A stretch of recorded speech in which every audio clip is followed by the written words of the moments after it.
என்னை தேடும் இறைவனே, உம்மை நாடி வருகிறேன்.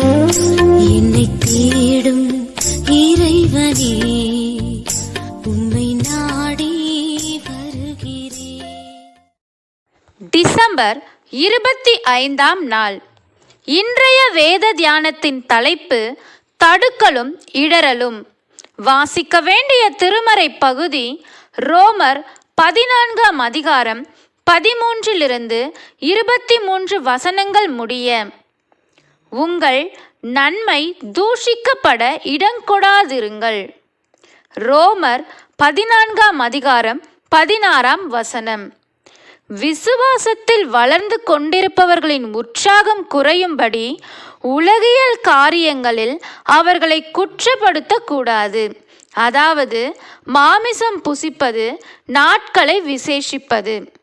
அப்படி செய்வோமானால் அது அவர்கள் முன் தடுக்கலை போடுவது போலாகும். ஆன்மீக வாழ்க்கையில் அவர்கள் இடறி விழ வாய்ப்புண்டு. நன்மை தூஷிக்கப்படுதல். உறுதியான விசுவாசி, அதாவது விசுவாசத்தில் வளர்ந்தவன், தேவனுடைய ராஜ்யமானது நீதியும் சமாதானமும் சந்தோஷமுமானது என்று புரிந்து கொண்டிருப்பான்.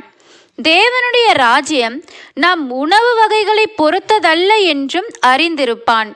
அப்படிப்பட்ட விசுவாசி மற்றவர்களும் அப்படிப்பட்டதொரு ஆழமான விசுவாசத்தில் வளர வேண்டும் என்று கருதி இளம் விசுவாசிகளுக்கு விசனம் உண்டாகும்படி பேசுதல் கூடாது. அது விசுவாசியை பொறுத்தவரை நன்மையானதுதான். ஆனால் அந்த விசுவாசி உணவு முறை போன்ற சின்ன சின்ன காரியங்களை குறித்து அவை தேவையில்லை என்று பேசினால் மற்றவர்கள் அவனை தூஷிப்பர். அதனால் வெள்ளை உடை உடுத்துவது, வெள்ளிதோறும் உபவாசிப்பது போன்ற சமயம் சார்ந்த பழக்க வழக்கங்களை குற்றப்படுத்தக்கூடாது. 19ஆம் வசனத்தில் நாம் முக்கியமாக நாட வேண்டியவை எவை என்று பவுலடிகளார் கூறுகிறார். தேவனோடும் மனிதரோடும் சமாதானமாய் இருப்பது முக்கியம். ஒரு மனிதன் பாவத்தை விட்டு ரட்சிக்கப்படும் போது தேவனோடு சமாதானமாகிறான். அதே சமயம் மனிதர் மீதுள்ள பகைகளை மறந்து உறவு கொண்டு வாழ முனைகிறான். அடுத்து அந்நியோந்திய பக்தியை. ஒருவரோடொருவர் அன்பு பாராட்டுவதன் மூலம் மற்றவர்களுடைய பக்தியை வளர்க்க முடியும்.